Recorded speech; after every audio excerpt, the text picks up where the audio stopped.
भाई लोग ये जो मानवा मैं एक्सप्लेन करने वाला हूँ ये काफी ज्यादा बढ़िया है और आप लोगों को भी इसमें काफी ज्यादा मजा आएगा। और सच बताऊं तो ये मुझे भी काफी अच्छी लगी थी। जब मैंने इसे पढ़ा था तो सोचा कि इसे आप लोगों के साथ भी शेयर करूं, इसलिए मेरी बस एक ही रिक्वेस्ट है कि इस वीडियो को एंड तक जरूर देखना। और चलिए अपनी इस बढ़िया सी कहानी को हम शुरू करते हैं। इस कहानी की शुरुआत में हमें एक एरिना टाइप जगह का सीन दिखाया जाता है जहाँ पे दो जने बैटल कर रहे होते हैं। और यहाँ पे जो स्वॉर्डमैन होता है ये इस बंदे के सामने कमजोर दिखाई पड़ रहा होता है और ये कहता है कि जहाँ से मैं हूँ वहाँ पे मुझे चैलेंज करने वाला कोई भी नहीं था और मैंने इसमें पार्टिसिपेट इसलिए किया जिससे कि मैं प्रूव कर सकूं कि दुनिया के अंदर मैं ही सबसे ज्यादा बढ़िया हूँ और मैं जो तुम जितने स्किल्ड बंदे से यहाँ पे मिल पाया हूँ। तो वाकई में ये मेरा काफी अच्छा डिसीजन था। लेकिन चलो अब इस खेल को खत्म करने का समय हो गया है। और फिर ये तुरंत ही अपनी स्वॉर्ड से अपने अपोनेंट की गर्दन के ऊपर अटैक कर देता है और हम देखते हैं कि जैसे ये ब्लेड इस बंदे की गर्दन को उड़ाने वाली होती है, लेकिन ये बंदा बड़े ही आसानी से एक ही अटैक में इसे काफी बुरी तरीके से इंजर्ड करते हुए कहता है कि तुम सच में काफी ज्यादा बेकार की बकवास करते हो। और हम देखते हैं कि उस बंदे ने इस स्वॉर्डमैन की गर्दन को काट दिया है और ये बंदा सोचता है कि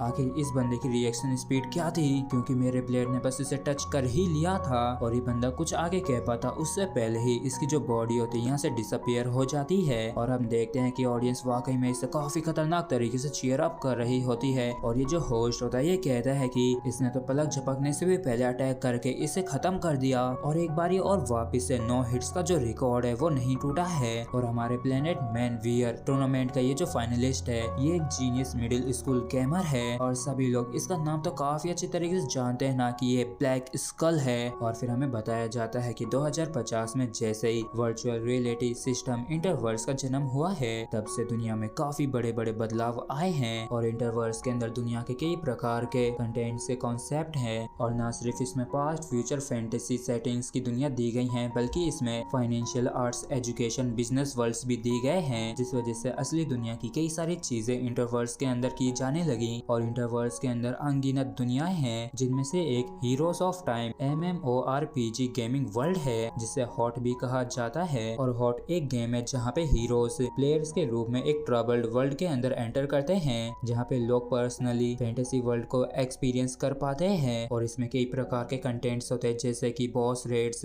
PvP एरिना, सीज बैटल्स और multiple player online battle arena, MOBA mode जैसे कई सारे होते हैं। और इस वजह से इस दुनिया की सभी के बीच में हाइप बढ़ गई और देखते ही देखते इंटरवर्स सोसाइटी का सेंटर भी बन गया। और हॉट के अंदर जितने भी गेमर्स हैं उन सभी का सपना एक ग्रेटेस्ट प्रो गेमर बनने का है। जिसके बाद हमें एक स्कूल का सीन दिखाया जाता है जहाँ पे एक बंदा कहता है कि ली ह्यूंग जुन, मैंने कल प्लेनेट मेंस का स्ट्रीम देखा था तो अब सिर्फ तुम्हारा फाइनल ही रह गया है। तो दूसरा बंदा पूछता है कि चलो बताओ कि तुम्हारी तरह गेम खेलने के लिए मुझे क्या करना चाहिए। तो ये जो ली ह्यूंग जुंग होता है ये कहता है कि तुम्हें बस अपने अपोनेंट के सारे अटैक्स को डॉज करना है जबकि तुम्हारे सारे अटैक्स उसे हिट करने ही चाहिए। और ये जो बंदा है यही ली ह्यूंग जुंग है और यही हॉट के अंदर ब्लैक स्कल है और ये वर्तमान में famous streamer planet men's wear tournament के अंदर एक फाइनलिस्ट है। और ना सिर्फ ये वीडियो गेम्स के अंदर काफी ज्यादा अच्छा है बल्कि ये रियल लाइफ में भी काफी स्मार्ट है और स्पोर्ट्स में भी काफी बढ़िया है। और एक रईस की औलाद होने के साथ साथ ये ऊपर से लेके पैर तक एक नंबर का चिकना है। और ये तो एक तरीके की चीटिंग है ना जो मैं रियल लाइफ के साथ साथ वर्चुअल रियलिटी में भी एकदम परफेक्ट हूँ। और इनमें से एक बंदा कहता है कि एक इंडस्ट्रियल ग्रेड प्रोग्राम ये बताता है कि इसकी जो सिंक्रो रेट का एस्टिमेट है वो 200% है। तो ये हमारे मुकाबले एकदम डिफरेंट लेवल पे ही है। और 200% का सुन के दूसरा साथी काफी हैरान होते हुए कहता है कि इतना तो एक प्रो लेवल का होता है ना। और ये जो सिंक्रो रेट होती है ये इस चीज का मेजरमेंट होता है कि तुम वर्चुअल रियलिटी इंटरवर्स के अंदर अपने अवतार के साथ कितने ज्यादा सिंक हो रखे हो। और ऐसा कहा जाता है कि जिसकी 100% सिंक्रो रेट होती है वो रियलिटी की 100% सेंसेशन को रिप्रोड्यूस कर पाता है। और यहाँ तक कि अगर सिंक्रो रेट इससे भी ज्यादा हाई होती है तो सुपर नेचुरल फिनोमिना को एक्सपीरियंस किया जा सकता है। और ये बंदा कहता है कि तुम तो PvP एरिना के अंदर काफी ज्यादा तेज हो और तुम तो चीजों को ऐसे देख पाते हो जैसे कि वो स्लो मोशन में तुम्हारे सामने चल रही हो। तो ली ह्यूंग जुंग जो होता है ये कहता है कि इतनी भी ज्यादा बड़ाई मत करो, मैं तो बस अपनी रियल लाइफ जितना ही अच्छा हूँ। तो ये बंदा कहता है कि ना जाने तुम किस मिट्टी के बने हो। और ये वाकई में हम जैसों के लिए अनफेयर है क्योंकि कुछ जने तो कुछ भी नहीं कर सकते हैं। क्यों मैंने सही कहा ना कचड़े। और हम देखते हैं कि ये बंदा जो होता है ये एक बंदे को सीट बना के उस पे ही बैठा होता है और ये बंदा इस बंदे के सिर को पकड़ के कहता है कि अपना बैलेंस ढंग से बना के रखो और तुम जानते हो ना कि अगर मैं गिर गया तो क्या होगा तुम्हारे साथ। तो जो दूसरा बंदा होता है ये कहता है कि क्या क्लास के अंदर इसके साथ ऐसा करना ठीक रहेगा। तो ये जो बैठा हुआ बंदा होता है ये कहता है कि तुम तो जानते ही हो ना कि मेरी मॉम जो है वो पीटीए हेड हैं और यहाँ तक कि टीचर को पता भी चल जाता है तब भी उसकी हिम्मत नहीं होगी कि वो मुझे कुछ कह दे। तो ली होंगजुंग इस बंदे को लात मारते हुए कहता है कि कमीने हम तो बस तेरे साथ खेल रहे हैं और ये इस बंदे को लात मार के पटक देता है जिस वजह से ऊपर जो बैठा था वो भी गिर जाता है और उसके लग जाती है और वो गुस्से से कहता है कि कमीने कहीं के तेरी वजह से मेरी गर्दन बस टूटते टूटते बच गई और तुमने जानबूझकर गिर के मुझे मारने की कोशिश की है ना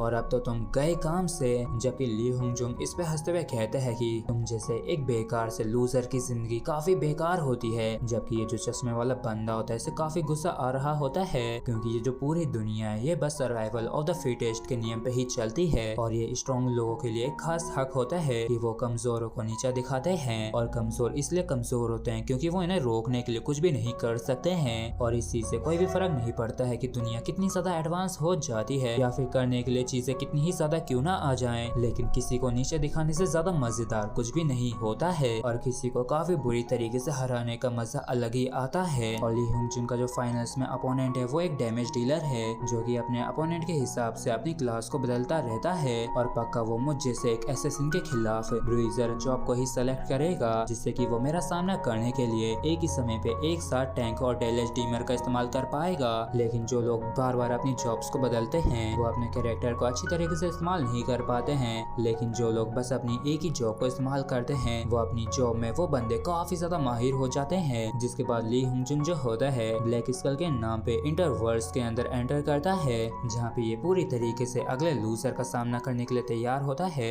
और हम देखते हैं कि यहाँ का जो एरिना होता है ये खचाखच ऑडियंस से भरा होता है और ये जो होस्ट होता है ये कहता है कि मैं जानता हूँ कि आप सभी ने ही इसका काफी लंबे समय से इंतजार किया है और आज का जो बैटल है वो प्लेनेट मैन वियर टूर्नामेंट का फाइनल होने वाला है और ये अब तक का सबसे बढ़िया 1v1 होने वाला है और टूर्नामेंट के जो रूल्स हैं वो हॉट्स पीवीपी एरिना के जैसे ही हैं क्योंकि इसमें लेवल आइटम्स और सभी स्टेट्स को मॉडिफाई कर दिया जाएगा जिससे कि सभी इक्वल हो जाएं और इनमें जो अंतर होगा वो बस इनकी जॉब और स्किल्स का ही होगा। और एरिना में ये जो बैटल होगी ये एकदम प्योर मैकेनिकल और स्ट्रेटेजिक फाइट होगी। जिसके बाद एरिना के अंदर पहला कंटेस्टेंट एंटर करता है जो कि काफी ज्यादा माहिर एसेसिन है जिसने अभी तक सभी मैचेस के अंदर नो हिट का रिकॉर्ड बना रखा है जो कि और कोई नहीं ब्लैक स्कल है। मतलब कि एक भी मैच में कोई भी अपोनेंट इसे टच भी नहीं कर सका है और इसने अपोनेंट्स को बस अटैक और डॉज करने की रफ्तार से ही हराया है। और ब्लैक स्कल की जो ट्रू आइडेंटिटी है वो एक मिडिल स्कूलर की है और ये जो मिडिल स्कूल के अंदर इतना ज्यादा स्किल्ड है तो इसका एक गेमर के रूप में फ्यूचर काफी ब्राइट है। जिसके बाद एरिना के अंदर इसका अपोनेंट जो अगला कंटेस्टेंट है वो एंटर करता है और इस प्लेयर का नाम आर्क होता है जो कि अपने मन मुताबिक अपनी जॉब्स को बदलता रहता है और ये ऐसी जॉब्स को सेलेक्ट करता है जिससे कि अपोनेंट के ऊपर इसे एडवांटेजेस मिले। और होस्ट भी ये जानने के लिए काफी ज्यादा उत्सुक होता है कि आर्क ब्लैक स्कल जैसे एक माहिर एसेसिन के खिलाफ किस जॉब को पिक करने वाला है और हम देखते हैं कि आर्क ने मेज क्लास को चूज किया होता है और इस चीज को देख के होस्ट भी काफी ज्यादा हैरान होता है और कहता है कि मुझे बिल्कुल भी विश्वास नहीं हो रहा है कि इसने मेज को चूज किया है क्योंकि ये जॉब तो एक एसेसिन के खिलाफ काफी कमजोर होती है जबकि इसका सामना तो ब्लैक स्कल जैसे काफी ज्यादा माहिर एसेसिन से होने वाला है। और होस्ट आर्क के पास जाके धीमे से परेशान होते हुए पूछता है कि कंटेस्टेंट आर्क क्या ये तुम्हारी स्ट्रेटेजीज में से एक है। तो आर्क मना करते हुए कहता है कि नहीं, सच में ये मेरी कोई स्ट्रेटेजी नहीं है बल्कि मुझे तो बस ऐसा लगा कि मैं बस एक मेज के रूप में भी उस लेवल के एक एसेसिन के खिलाफ जीत सकता हूँ। और आर्क ने जो ब्लैक स्कल को उकसाने वाला जवाब दिया होता है तो इस पे होस्ट कहता है कि क्या इसका प्लान ब्लैक स्कल को मैच से पहले ही गुस्सा दिलाने का है जिससे कि ये बस नियम तोड़ के ही बाहर हो जाए। जिसके बाद होस्ट फाइट को चालू करने का टाइमर शुरू कर देता है और आर्क अपना टॉप उतारते हुए कहता है कि मैंने सुना है कि तुम एक जीनियस मिडिल स्कूलर गेमर के रूप में काफी ज्यादा फेमस हो रखे हो और असल में मैं भी तुम्हारे जैसा ही एक मिडिल स्कूलर हूँ, लेकिन बस ब्लैक स्कल का मास्क लगा लेने से तुम कोई देवता नहीं बन जाओगे। और आके इन बातों को सुन के ब्लैक स्कल को काफी गुस्सा आ रहा होता है क्योंकि इसकी पिछली बैटल एक रोल प्लेयर से हुई थी जो कि अपने आप को काफी महान मानता था और अब तो इसे एक ऐसे बंदी से भी लड़ना है जो कि सभी की अटेंशन का भूखा है। और जैसे ही होस्ट बैटल को शुरू करता है तो आर्क तुरंत ही काफी सारी मैजिक बॉल से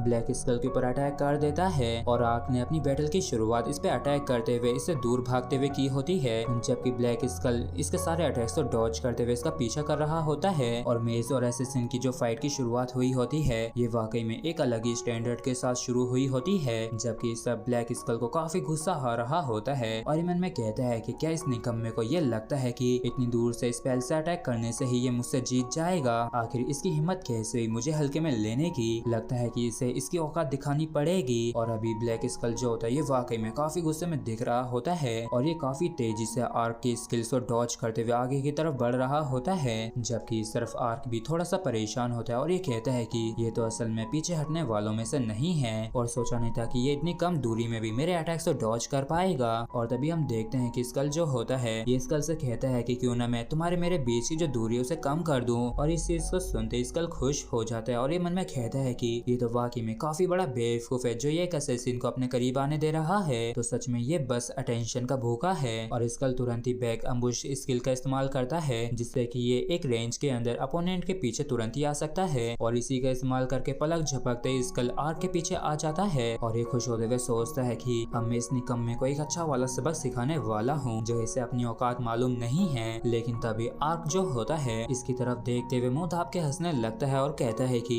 मैंने बिल्कुल भी नहीं सोचा था कि तुम इतने आसान से ट्रैप के अंदर फंस जाओगे। और हम तभी देखते हैं कि ब्लैक स्कल के पैरों के नीचे जो एक फॉर्मेशन होता है वो तुरंत ही एक्टिवेट हो जाता है जिस वजह से इसके अंदर से काफी ज्यादा फायर बाहर निकलती है। और आर्क इससे कहता है कि तुम्हें गेम्स खेलने के दौरान इतना ज्यादा इमोशनल नहीं होना चाहिए। और होस्ट कहता है कि तो मतलब कि जानबूझकर आर्क ने ब्लैक स्कल को अपने करीब आने दिया था जिससे कि वो इसे अपने जाल में फंसा सके। और सोचा नहीं था कि ब्लैक स्कल इतनी आसानी से आर्क के ट्रैप में फंस जाएगा। और हम देखते हैं कि स्कल जो होता है ये अपने घुटनों पे आ गया होता है और आर्क कहता है कि क्या तुम्हें सच में ये लगता है कि एक प्लेयर जो कि सभी डैमेज डीलर्स को इस्तेमाल कर सकता है उसे यहाँ तक कि एक असैसिन की स्किल का भी बारे में मालूम नहीं होगा। और देखो तुम्हारा जो 9 हिट का रिकॉर्ड था वो टूट गया है। लेकिन मुझे लगता है कि तुम्हें अपने 9 हिट्स के बारे में चिंता नहीं करनी चाहिए क्योंकि तुम अच्छे से जानते हो ना कि ये कितना ज्यादा शर्मनाक होगा कि अगर एक असैसिन एक मेज के खिलाफ हार जाता है तो।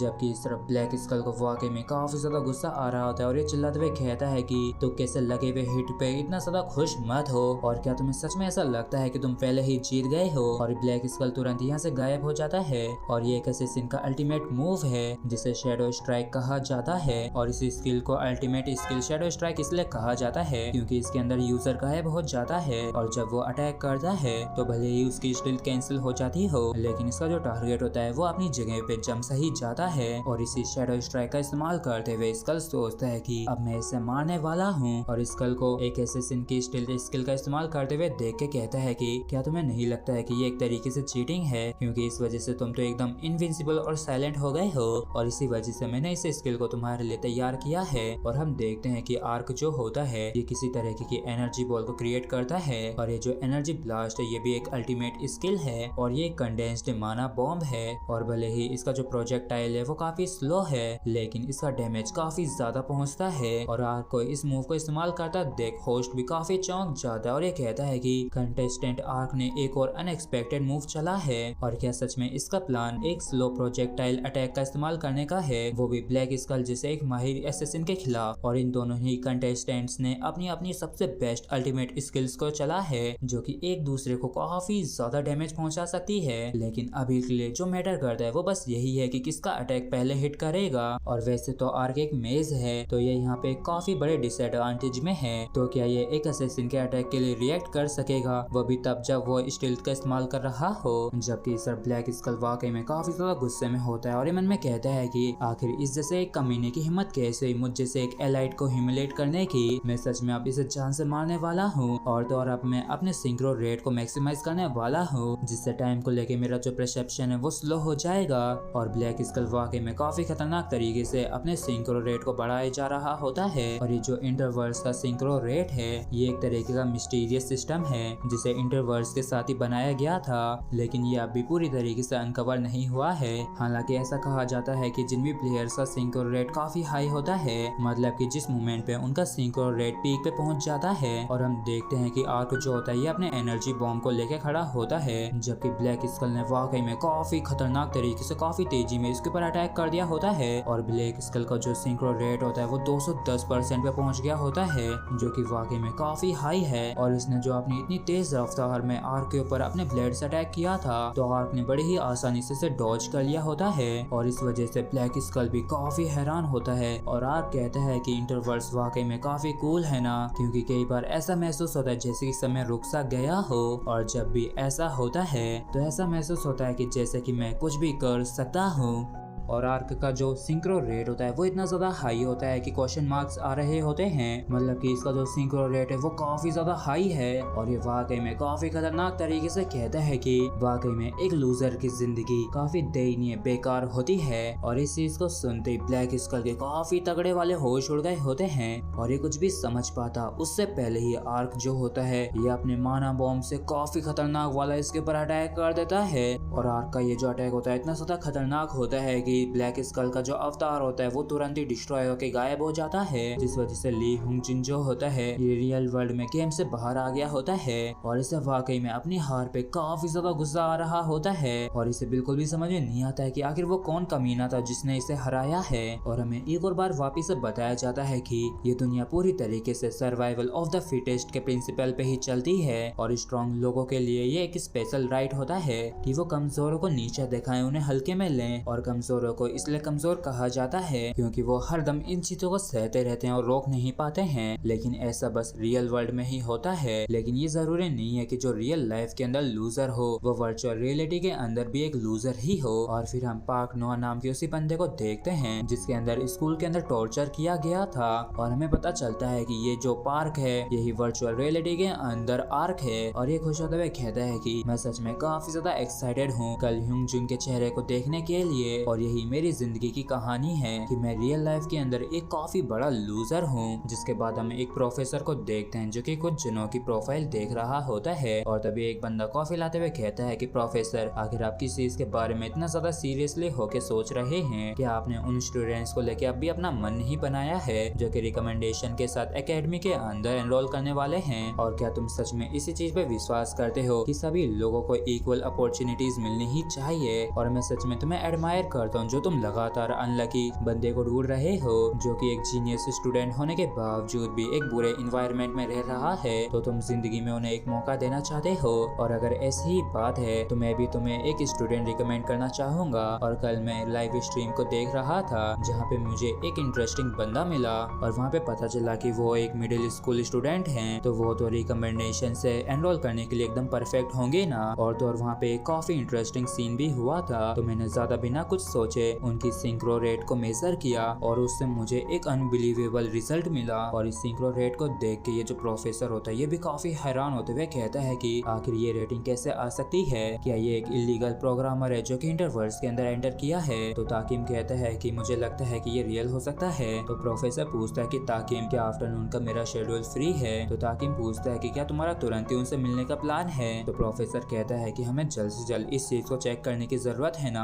क्या सच में ऐसे सिंक्रो रेट भी पॉसिबल हो सकती है या नहीं। जिसके बाद हमें स्कूल का सीन दिखाया जाता है जहाँ पे ली पार्क को वाकई में काफी बुरी तरीके से मार रहा होता है, बिल्कुल किसी कुत्ते की तरह। और ये वाकई में काफी गुस्से में इस पर चिल्लाते हुए कहता है कि तुम कमीने कहीं के आखिर तुम बार बार मेरे रास्ते में क्यों आते रहते हो? जबकि इसका जो चमचा होता है वो काफी हैरान होते हुए कहता है कि जुन ने कभी उसे हाथ भी नहीं लगाया तो आखिर अचानक से आज ये इस तरीके से एक्ट क्यों कर रहा है। तो दूसरा बंदा बताता है कि क्या तुमने कल नहीं देखा था कि ये फाइनल्स हार गया है और ह्यूंगजुन का गोल अम्यूचर वर्ल्ड के अंदर अपना नाम बनाने का था जिससे कि वो एकेडमी में एंटर कर सके। लेकिन इसका जो नो हिट और अनडिफीटेड का रिकॉर्ड था वो टूट गया और इसके अपोनेंट ने भी लाइव स्ट्रीम के दौरान रिवील किया था कि वो भी एक मिडिल स्कूलर है। तो इसका जो जीनियस मिडिल स्कूल गेमर का टाइटल था वो भी छीन लिया गया। तो अब कोई हैरानी नहीं है जो इतना ज्यादा गुस्से में है। जबकि इस तरफ ह्यूंगजुन काफी गुस्से में सोच रहा होता है कि उस कमीने ने जो भी कल कहा था, लेकिन उससे भी पहले मैंने उसी बात को इस कमीने से कहा था कि एक लूजर की जिंदगी काफी दयनीय बेकार सी होती है। तो क्या ऐसा हो सकता है कि यही कीड़ा वो कमीना हो? जबकि इस तरफ पार्क सॉरी कह रहा होता है और ये कहता है कि मुझे मालूम नहीं है कि मैंने क्या किया है लेकिन प्लीज मुझे माफ कर दो।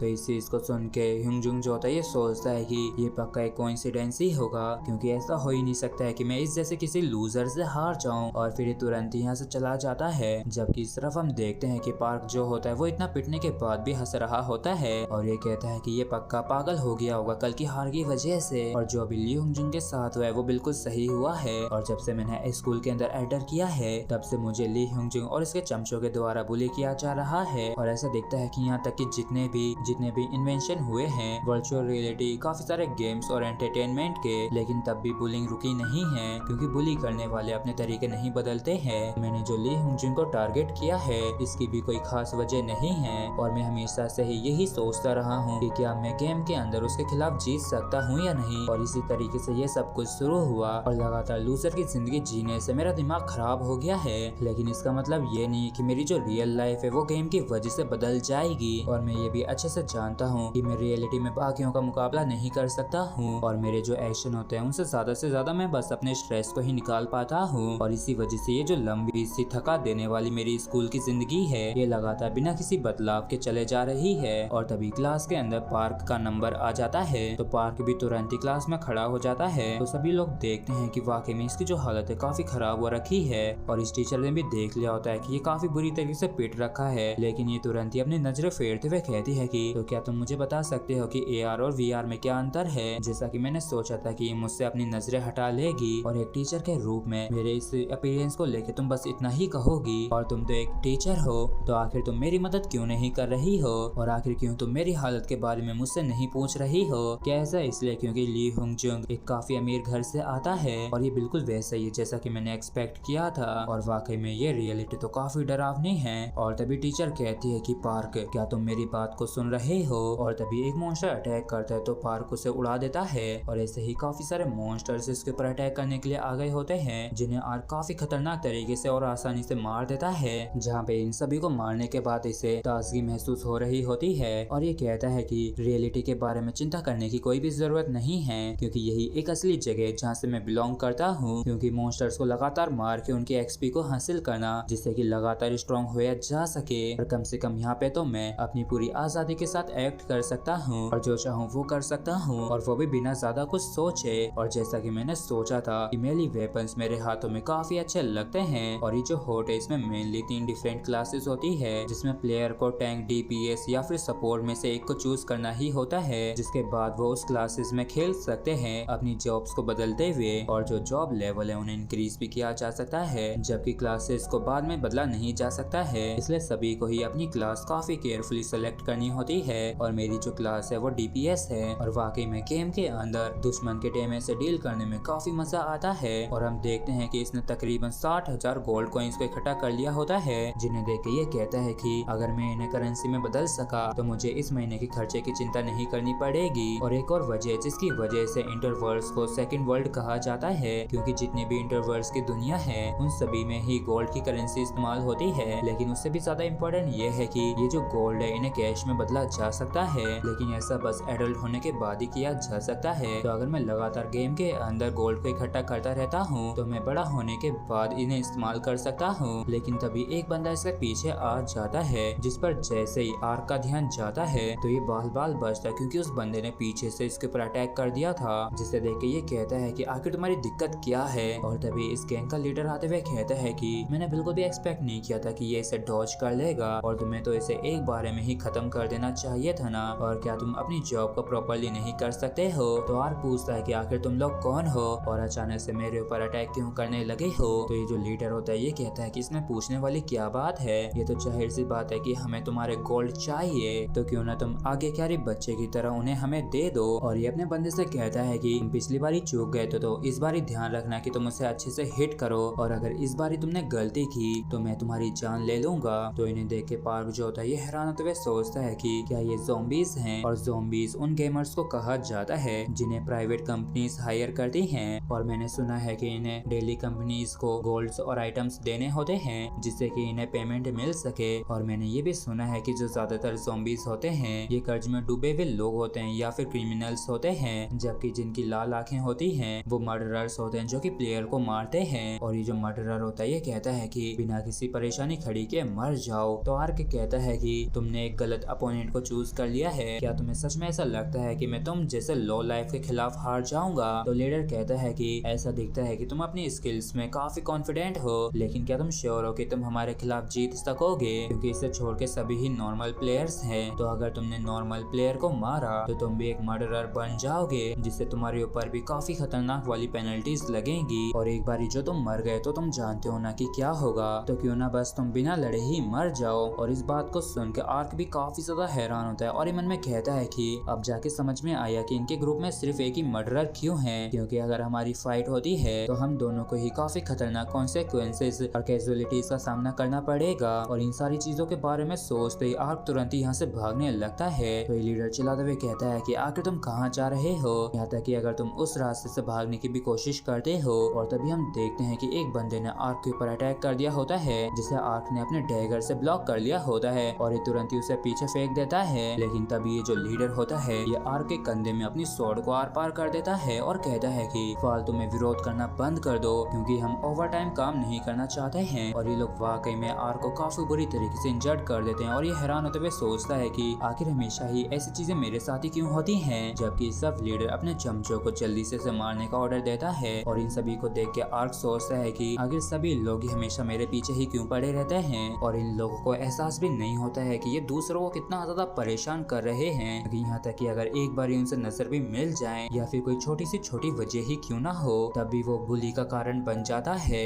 और अगर मैंने इन लोगों को मार दिया तो मैं भी एक मर्डरर बन जाऊंगा, तो मैं नॉर्मल से ज्यादा गोल्ड को खो दूंगा और शायद यही बेहतर होगा कि मैं बिना रेजिस्ट किए मर जाऊं, क्योंकि इस तरीके से सिर्फ डेथ पेनल्टी के रूप में 10% ही कटेगा। और तभी हम देखते हैं कि इन सभी ने अपने अपने वेपन से आर्क के ऊपर अटैक कर दिया होता है। लेकिन तभी आर्क जो होता है ये बड़ी ही आसानी से इन सभी के अटैक्स को ब्लॉक कर लेता है और अपने डैगर से एक बंदे को इंजर्ड भी कर देता है। और ये वाकई में काफी गुस्से में आगे बढ़ते हुए सोचता है कि लेकिन मैं कम से कम वर्चुअल वर्ल्ड के अंदर बिना लड़े नहीं मरना चाहता हूँ और मेरे जो दुश्मन है वो बस एक कमजोर ज़ॉम्बीज का ग्रुप है, इसलिए बस मुझे इन सभी को मारने की जरूरत है जिससे कि मैं सरवाइव कर सकूं। और समय के साथ ही जो मर्डरर स्टेटस है वो भी गायब हो जाएगा और यहाँ पे आने के लिए मैं तुम सभी को ही पछताने के लिए मजबूर कर दूंगा, क्योंकि मैं यहाँ पे कमजोर नहीं हूँ। और आर्क जो था इन सभी को मारते हुए काफी खतरनाक तरीके से लीडर की तरफ बढ़ रहा होता है और ये उसके ऊपर भी मारने के लिए अटैक कर देता है। लेकिन लीडर तुरंत ही अपनी स्वॉर्ड से काफी खतरनाक अटैक करके आर्क को पीछे हटने के लिए मजबूर कर देता है। और लीडर कहता है कि आखिर तुम इतने ज्यादा सरप्राइज क्यों हो गए, क्या तुम्हें सच में ये लगा कि मैं उन निकम्मे ज़ॉम्बीज के जैसा हूँगा। और कुछ भी क्यों ना हो, ऐसा दिखता है कि तुम भी एक मर्डरर बन चुके हो और ये वाकई में कितनी ज्यादा अनफॉर्चुनेट बात है। जिसके बाद हम एक पक्षी को देखते हैं जो कि किसी बंदे की पालतू होती है और ये अपनी आंखों से हवा में एक प्रोजेक्शन को ओपन करके इस बंदे को आर्क की लोकेशन बता देती है। जिसके बाद हम इस तरफ का सीन देखते हैं जहाँ पे आर्क और ये लीडर ये दोनों ही एक दूसरे के आमने सामने खड़े होते हैं और आर्क सोचता है कि ये बंदा तो वास्तव में काफी स्ट्रॉन्ग है, जबकि ये लीडर कहता है कि तुम वाकई में काफी अच्छे हो और यहाँ तक कि वैसे तुम्हारे पास तो कोई भी आर्मर नहीं है बल्कि सिर्फ तुम्हारे पास डैगर ही है, लेकिन तब भी तुम पूरे ग्रुप के अटैक्स को पूरी तरीके से डॉज कर पाए और उनके प्रेशर पॉइंट पे क्रिटिकल स्ट्राइक हिट करके एक एक करके खत्म कर दिया, जिसके चलते तुम्हारी वजह से काफी सारा आज काम करना पड़ेगा और लगता है कि तुम्हारी जो इन्वेंटरी है वो पूरी तरीके से भर रखी है। जबकि इस तरफ आर्क हैरान होते हुए मन में कहता है कि मैं क्लियरली इसके अटैक को देख सकता हूँ और इस बंदे ने जो खतरनाक सा अटैक किया होता है इससे आर्क की गर्दन पे एक कट लग जाता है और ये हैरान परेशान होते हुए मन में कहता है कि आखिर ये क्या था, मुझे पूरा विश्वास था कि मैं उसे ब्लॉक कर लूंगा। जबकि इस तरफ ये लीडर कहता है कि आखिर क्या हुआ और तुम्हारा पहले वाला कॉन्फिडेंस कहाँ गया। जबकि आर्क सोचता है कि ये तो मेरे रिएक्ट करने से भी कहीं ज्यादा तेज मूव कर रहा है और भले ही मैं इन्हें देख सकता हूँ लेकिन मेरी बॉडी इतना साथ नहीं दे सकती है और जो स्ट्रेंथ होती है वो पूरी तरीके से तुम्हारे कैरेक्टर कंट्रोल मैकेनिक्स से डिसाइड नहीं होती है और ये एरिना के जैसा नहीं होता है जहाँ पे बराबरी की बैटल होती हो, क्योंकि प्लेयर किलिंग फील्ड में लेवल करेक्शन नहीं होती है तो लेवल स्किल्स और आइटम जो होते हैं ये अलग हो सकते हैं। तो ऐसा भी संभव हो सकता है कि सिर्फ अपने हायर स्टेट्स के दम पे किसी के ऊपर दबदबाए बनाया जा सके। और हम देखते हैं कि इस लीडर ने अपनी स्वॉर्ड से आर्क के डैगर को तोड़ दिया होता है और ये तुरंत ही काफी खतरनाक तरीके से अटैक करते हुए कहता है कि तुम्हारी स्किल्स वाकई में काफी अच्छी हैं, लेकिन अब जब तुम्हारा लो लेवल है तो अब भी तुम बस एक स्टूडेंट ही हो, तो बच्चे समय आ गया है कि तुम घर जाके अपना होमवर्क करो। और इसने आर्क को मारने के लिए अटैक कर दिया होता है, लेकिन तभी यहाँ पे काफी खतरनाक वाला क्लैश होता होता है और हम उसी पहले वाले बंदे को देखते हैं जो कि इन दोनों की बैटल के बीच में आ गया होता है और उसने बड़ी ही आराम से इस लीडर के स्वॉर्ड अटैक को ब्लॉक कर लिया होता है। तो लीडर गुस्से में कहता है कि आखिर तुम कौन हो। तो ये जो बंदा होता है ये कहता है कि बीच में आने के लिए माफ करना, और क्योंकि अभी मुझे इस बंदे के साथ काम है तो अभी के लिए तुम इसे नहीं मार सकते हो। और आर्क मैं तुमसे सीधे सीधे पूछता हूँ, तुमने जो हाल ही में एरिना कंपटीशन के अंदर एंटर किया था तो क्या तुमने वहाँ पे एक इलीगल प्रोग्राम को इस्तेमाल किया था। और इलीगल प्रोग्राम को सुन के आर्क काफी ज्यादा हैरान होता है और ये कहता है कि मैंने कभी भी ऐसी किसी चीज को इस्तेमाल नहीं किया है। जबकि सिर्फ इस लीडर को काफी ज्यादा गुस्सा आ गया होता है और ये कहता है कि तुम कमीने कहीं के, आखिर तुम्हें क्या लगता है कि तुम कौन हो और हमारे बीच में आके ये क्या बेकार की बकवास कर रहे हो। लेकिन ये जो खड़े बालों वाला बंदा होता है ये फोर्सफुली इस लीडर को पीछे ढकेल देता है, जिस वजह से ये लीडर डर के मारे कांप उठता है क्योंकि इस बंदे ने अपनी स्वॉर्ड को इस लीडर की गर्दन पे रख दिया होता है। और ये कहता है कि तो तुम्हारा कहने का मतलब ये है कि तुमने बिना किसी प्रोग्राम को इस्तेमाल किए 400% का सिंक्रो रेट हासिल किया था। और जैसे आर्क 400% का सिंक्रो रेट सुनता है तो ये चौंक जाता है और ये पूछता है कि क्या मैं सच में 400% के सिंक्रो रेट तक पहुंच गया हूँ। तो ये जो बंदा होता है ये कहता है कि क्या तुम अनजान होने का दिखावा कर रहे हो, क्योंकि उस मोमेंट पे जो तुमने लास्ट स्ट्राइक मारी थी उस समय तुम्हारी जो सिंक्रो रेट थी वो 400% तक पहुंच चुकी थी। और आज तक कभी भी ऐसा कोई भी बंदा नहीं आया है जिसकी सिंक्रो रेट 400 तक पहुंची हो। तो क्या तुम ये कह रहे हो कि तुमने किसी भी प्रोग्राम को इस्तेमाल नहीं किया फोर्सफुली अपने सिंक्रो रेट को बढ़ाने के लिए, जिसके लिए आर्क तुरंत ही मना कर देता है और ये कहता है कि मैंने पहले कभी भी अपने सिंक्रो रेट को मेंशन नहीं करवाया है क्योंकि इसके लिए पैसा देना पड़ता है। और इस चीज को सुन के ये बंदा भी कुछ भी नहीं कह पाता है और ये हैरान होते हुए इसकी तरफ देखते हुए सोचता है कि इसे तो यहाँ तक कि अपने खुद के सिंक्रो रेट के बारे में भी नहीं मालूम। लेकिन तभी अचानक से यहाँ पे एक बॉक्स ओपन होता है और उसमें से आवाज आती है और वो कहती है कि मुझे यहाँ पे आने के लिए एक रिपोर्ट मिली थी कि यहाँ पे एक ऐसा प्लेयर है जो कि इलीगल प्रोग्राम्स को इस्तेमाल कर रहा है। और ये जो चीज है ये hot world moderator NPC mimic है। और मॉडरेटर एनपीसी को यहाँ पे देख के आर्क भी हैरान होता है और इसे समझ में नहीं आता है कि आखिर यहाँ पे क्या चल रहा है। जबकि इस तरफ लीडर ने इस बंदे की स्वॉर्ड को हटा दिया होता है और ये मिमिक कहती है कि संडे प्लेयर आर्क के ऊपर है, तो अब हम अपने इवोल्यूशन को शुरू करते हैं। और एक बारी और वापस से सस्पिशियस एक्टिविटी दोहराई गई है तो आर्क इस मिमिक के ऊपर चिल्लाते हुए कहता है कि मुझे इलीगल प्रोग्राम जैसे किसी भी चीज के बारे में मालूम नहीं है और तुम्हें तो मेरी बजाय उस पी के क्रिमिनल को सजा देनी चाहिए। तो मिमिक जो होती है ये भी गुस्से में आते हुए कहती है कि हॉट के अंदर पीके को पेनलाइज किया जा सकता है, हालांकि ये एक लीगल एक्शन है और ये वो सिचुएशन नहीं है जहाँ पे रूल्स को तोड़ा जाए। और अगर तुमने एक इलीगल प्रोग्राम को इस्तेमाल किया है तो तुम्हारा जो इंटरवर्स अकाउंट है वो परमानेंटली सस्पेंड कर दिया जाएगा। तो तुम्हारे समझने के लिए बहुत बहुत शुक्रिया। और जैसे पार्क सुनता है कि परमानेंटली सस्पेंड कर दिया जाएगा तो ये चौंक जाता है और ये चिल्लाते हुए कहता है कि लेकिन मैंने इलीगल प्रोग्राम जैसी किसी भी चीज को इस्तेमाल नहीं किया है। और तभी जो बंदा होता है ये एक इन्वेंटरी को ओपन करते हुए कहता है कि अगर तुमने एक इलीगल प्रोग्राम को इस्तेमाल नहीं किया है तो तुम्हारी जो प्रॉब्लम है वो सिंपल हो जाएगी, तो चलो अब इसे प्रूव करो। और फिर ये बंदा तुरंत ही पार्क को एक डेगर दे देता है। और इन सब की बात को सुन के लीडर कहता है कि तभी मैं सोचूं कि ये बच्चा एक लो लेवल पे होने के बावजूद भी इतनी देर तक कैसे टिक गया, और मैंने बिल्कुल भी एक्सपेक्ट नहीं किया था कि ये एक इलीगल प्रोग्राम यूजर होगा। और हे मास्क मैन, और तुमने कहा था ना कि तुम हमारे बीच में नहीं आने वाले हो। तो ये मास्क वाला बंदा होता है ये कहता है कि हाँ तुमने बिल्कुल सही कहा। तो ये जो लीडर होता है ये कहता है कि तो फिर ठीक है, मुझे ही इस इलीगल प्रोग्राम यूजर को ठिकाने लगाने दो और इसके बदले में ये जो भी आइटम्स को ड्रॉप करेगा वो सारे ही मेरे होंगे। और फिर ये लीडर तुरंत ही काफी तेजी से पार्क के ऊपर अटैक कर देता है। तो पार्क भी बड़ी मुश्किल से ही इसे ब्लॉक कर पाता है और ये सोचता है कि सिंक्रो रेट जैसी चीजों को आज तक मैंने कभी भी मेजर भी नहीं किया है और मैं तो हमेशा से बस यही सोचता था कि मेरा जो सिंक्रो रेट होगा वो बाकियों के मुकाबले बस थोड़ा सा ही ज्यादा हायर होगा।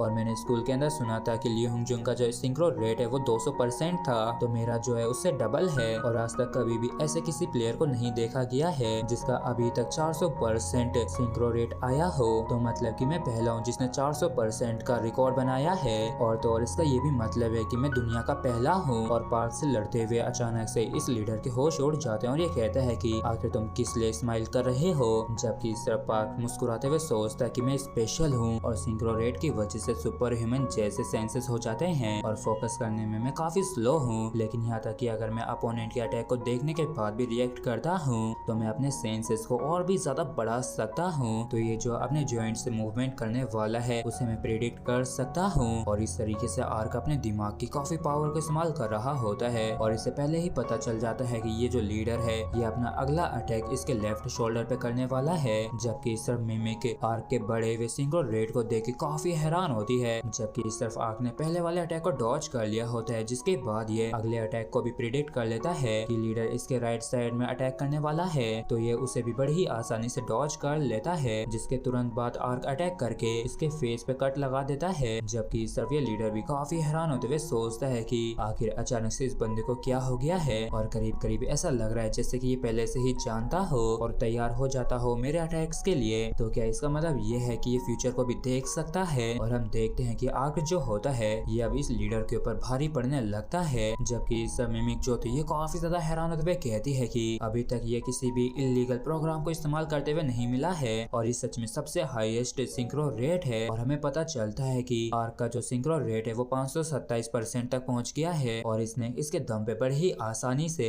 इस लीडर को इंजर्ड करने के साथ साथ इसके टुकड़े कर दिए होते हैं। जबकि जो मास्क मैन होता है ये भी इस चीज को देख के हैरान होते हुए कहता है कि ये तो 400 के भी परे जाके 500 को भी पार कर लिया है, तो क्या यही अपीयरेंस होता है एक इरेगुलर प्लेयर का। और तभी आर्क इस मास्क मैन के पास आते हुए कहता है कि हे ओल्ड मैन, क्या अब ये प्रूफ हो गया है कि मैं किसी भी इलीगल प्रोग्राम को इस्तेमाल नहीं करता हूँ। तो ये जो मास्क मैन होता है कहता है कि हाँ, मुझे माफ कर दो संदेह करने के लिए, और मैं तुम्हें इसलिए ढूंढ रहा था क्योंकि मैं तुम्हें एक चीज ऑफर करना चाहता हूँ। तो आर्क कहता है कि इतना काफी है, और मैं वाकई में तुम्हारा शुक्रगुजार हूँ क्योंकि तुम्हारी वजह से ही मुझे पता चला है कि मैं एक स्पेशल एग्जिस्टेंस हूँ पूरे इंटरवर्स के अंदर, और अब मुझे ऐसा महसूस हो रहा है जैसे कि मैं अब किसी से भी हार नहीं सकता हूँ। तुमने कहा था ना कि प्लेयर किलिंग जैसे जो इंसिडेंट्स होते हैं वो रूल्स को नहीं तोड़ते हैं, क्यों मैंने सही कहा ना। तो जो वेपन तुम इस्तेमाल करते हो वो सच में काफी बढ़िया लग रहा है, तो पक्का ये काफी महंगा होगा, और मुझे लगता है कि इसे मेरे पास होना चाहिए। तो अब तुम भी इस चीज के लिए मुझसे शिकायत मत करना। और भाई लोग, मैं आप लोगों को सीधा सीधा बता देता हूँ कि यार को जो पता चल गया है कि प्लेयर को मारना कोई नियम तोड़ना नहीं है, इसलिए इस बंदे को मार के इसकी सोल को हासिल करना चाहता है। और आपकी इन सारी बातों को सुन के ये जो मास्क मैन होता है ये कहता है कि अब जब तुम्हें अपने मर्डर स्टेट को झेलना ही है तो क्यों ना अब हम बाद में बात करें। और ये जो मास्क मैन होता है ये पलक झपकते ही आर्क को बीच से काट देता है, जिस वजह से आर्क वाकई में काफी बुरी तरीके से इंजर्ड हो जाता है। और ये वाकई में काफी हैरान परेशान होते हुए सोचता है कि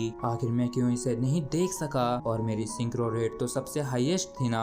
नहीं, अगर मैं मर गया तो मेरे आइटम्स चले जाएंगे। और ये मास्क मैन कहता है कि आर्क, अगर तुम वापस से उन आइटम्स को लेना चाहते हो जिन्हें तुम पेनल्टी में खोगे तो तुम हाइड एंड बुश आईडी को ढूंढना, और वहाँ पे मैं तुम्हारे मैसेज के लिए इंतजार करूंगा। और इसी के साथ आर्क का जो गेम होता है वो ओवर हो जाता है। और जब से वर्चुअल रियलिटी वर्ल्ड इंटरवर्स खुला है तो इसके साथ ही जो बाकी के साइंटिफिक रिसर्चेस हैं वो भी काफी डेवलप हो गई हैं, और उनमें से ही एक रोबोट इंजीनियरिंग है। और जैसे जैसे रोबोट इंजीनियरिंग का समय बीतता गया तो ये इतने एडवांस हो गए हैं कि ये जो एआई टेक्नोलॉजी है ये ह्यूमन नॉलेज के काफी करीब पहुंच गई है, और इन रोबोट्स की भी अपनी अलग अलग बॉडीज होती हैं। तो प्रेजेंट एरा में इन रोबोट्स ने अलग अलग तरीके की जॉब्स में ह्यूमन को रिप्लेस कर दिया है, और ये रोबोट्स इतने ज्यादा नॉर्मल हो गए हैं कि इनके लिए अब घरों में काम करना काफी नॉर्मल सा हो गया है। और ये जो T1 नाम का रोबोट है ये एक लड़के के गार्डियन के रूप में काम करता है, और ये तकरीबन 10 सालों से यहाँ पे काम कर रहा है। जिसके बाद हम देखते हैं कि पार्क जो होता है ये रोते हुए अपने घर आता है, तो इसे देख के T1 इससे पूछता है कि पार्क नाउ आखिर क्या मैटर है। और जैसे ही T1 पार्क को देखता है तो ये अपने सरप्राइज को छिपा नहीं पाता है, वो भी तब जब ये इसके सामने रो रहा हो, खासकर तब भी जब ये लड़का काफी सारे निशानों के साथ घर लौट के आता था तब भी ये कुछ भी नहीं बताता था, इसलिए T1 और भी ज्यादा सरप्राइज हो गया था। और पार्क कहता है कि T1 मुझे क्या करना चाहिए, जबकि रोबोट सोचता है कि क्या वायलेंस और बुलिंग हो सकता है जो कि इस लड़की को इतना ज्यादा परेशान कर रहा है। और इस वजह से रोबोट अपने अंदर किसी चीज को उबलते हुए महसूस करना शुरू कर देता है, और ये इस फीलिंग को एनालाइज करता है जो इसे पूरी जिंदगी में पहली बार मिली है। और इसका जो रिजल्ट निकल के आया उसे डिक्शनरी टर्म में गुस्सा कहते हैं, और इसे किसी रास्ते को ढूंढने की जरूरत होती है जिससे कि अपना गुस्सा निकाल सके। और T1 कहता है कि आखिर किस कमीने की ऐसी करने की हिम्मत हुई है। तो पार्क रोते हुए कहता है कि T1 में अपने सारे आइटम्स को गेम में हार गया हूँ। और इस चीज को सुनते T1 को वाकई में काफी गुस्सा आ जाता है, और ये कहता है कि तो फिर चलो मैं सबसे पहले तुम्हें ही सबक सिखाना शुरू करता हूँ। और जिस वजह से इस रोबोट को इतना ज्यादा गुस्सा आया होता है वो चीज इसके ठीक सामने होती है। और सारी रामायण सुनने के बाद T1 कहता है कि तुमने अपने सारे पैसे VR रूम में ही खर्च कर दिए, और तो और तुमने उन सभी गोल्ड को भी खो दिया जिन्हें तुम अभी तक कलेक्ट करते आ रहे थे, जिससे कि तुम एडल्ट होने पे उन्हें निकाल सको, जिस पर पार्क भी हामी भर देता है। तो इस चीज को सुन के टीवन तुरंत ही अपनी लो बैटरी दिखा के गुस्से में कहता है कि कुछ जने तो यहाँ तक कि मुझे फुल चार्ज भी नहीं करते हैं, बस इसलिए क्योंकि इलेक्ट्रिसिटी बिल ज्यादा ना आ जाए, लेकिन तुम वहाँ पे जाके इससे कहीं ज्यादा पैसा खर्च कर देते हो और मैंने तुमसे VR रूम जाने के लिए मना किया था ना। तो पार्क कहता है कि ये मेरे फ्यूचर के लिए एक इन्वेस्टमेंट थी, आखिर मुझे तुम जैसे एक गेम एडिक्ट से बात करके क्या ही मिल जाएगा, और तुमने कहा था ना कि तुम अपने आइटम्स और गोल्ड को ढूंढ सकते हो, तो मतलब कि तुम्हें बस हाइड ऑन बुश आईडी को ही ढूंढने की जरूरत है, तो तुम जल्दी से जाके उसे ढूंढो ना। तो पार्क कहता है कि जो कुछ भी उनके पास है, तो अगर वो उसे एक्सचेंज करते हैं तो उसके बदले में उन्हें पैसा मिलेगा, तो क्या वो सारी चीजें वो ऐसे ही मुझे दे देंगे। तो टीवन गुस्से में कहता है कि अगर वो नहीं देते हैं तो तुम अपने घुटनों पे आके उनसे भीख मांगना। तो पार्क कहता है कि लेकिन मैंने आज से पहले कभी भी किसी से भी कोई भी फेवर नहीं लिया है, तो टीवन तुम ही बताओ कि मुझे आखिर क्या करना चाहिए। तो टीवन भी कहता है कि इतने बड़े होने के बावजूद भी तुमने कभी भी फेवर नहीं माना, ये तो वाकई में काफी बुरी बात है। तो चलो मैं तुम्हें फेवर लेने की एक स्किल सिखाता हूँ जो मेरे डाटा के अंदर है, और ये पीढ़ी दर पीढ़ी पास होते हुए आई है, और तुम्हारी जो मुश्किल इतनी ज्यादा है तो तुम्हें इसे इस्तेमाल करना ही चाहिए। जबकि इस तरफ पार्क भी थोड़ा सा परेशान हो गया होता है, क्योंकि फेवर लेने की जो स्किल है वो वाकई में काफी ज्यादा डिफिकल्ट है। जिसके बाद हमें इंटरवर्स का सीन दिखाया जाता है, जहाँ पे आर्क मास्क मैन से कहता है कि मैं आपसे रिक्वेस्ट करता हूँ कि प्लीज आप मेरे सारे आइटम्स और गोल्ड को लौटा दीजिए। और आर्क का जो रिक्वेस्ट करने का तरीका होता है ये थोड़ा अजीब सा होता है, क्योंकि बिना कपड़ों के उल्टा खड़ा होता है, और ये नोटिंग करते हुए आर्क कहता है कि मैंने सुना है कि फेवर लेने के लिए सबसे बेस्ट तरीका रहता है। मास्क मैन कहता है कि चलो आप खड़े हो जाओ, और मैं वैसे भी वो सारे आइटम्स तुम्हें लौटाने ही वाला था, यहाँ तक कि अगर तुम ये सब कुछ करते भी नहीं तब भी। तो आर्क तुरंत ही सीधा होकर बैठ जाता है। तो मास्क मैन कहता है कि उससे पहले मेरी एक कंडीशन है, और ये कॉन्ट्रैक्ट को ओपन करते हुए कहता है कि मैं चाहता हूँ कि तुम मेरे कुछ सवालों का जवाब दो। और इस इंटरवर्स कॉन्ट्रैक्ट के अंदर हाइड ऑन बुश कॉन्ट्रैक्टर होता है, जबकि आर्क कॉन्ट्रैक्टी होता है, और इस कॉन्ट्रैक्ट के तहत ये मुच्छड़ आर्क को सभी गोल्ड्स और आइटम्स लौटा देगा, लेकिन इसके बदले में आर्क को इसके सवालों के जवाब देने होंगे। लेकिन ये झूठ नहीं कह सकता है, और सारे सवालों का जवाब दिए बिना ये भाग भी नहीं सकता है, और जो भी इस कॉन्ट्रैक्ट को तोड़ता है या फिर इस कॉन्ट्रैक्ट के खिलाफ जाता है तो उसके पास जितने भी गोल्ड और आइटम्स होंगे वो नीचे गिर जाएंगे। और इंटरवर्स कॉन्ट्रैक्ट को देख के आर्क सोचता है कि इसका मतलब ये है कि अगर मैंने सच्ची सच्ची इसके सवालों का जवाब नहीं दिया तो मेरे सारे आइटम से ड्रॉप हो जाएंगे। और ये जो इंटरवर्स कॉन्ट्रैक्ट होता है ये सिस्टम की मदद से इंटरवर्स के अंदर बनता है, और ये इसलिए एग्जिस्ट करता है जिससे कि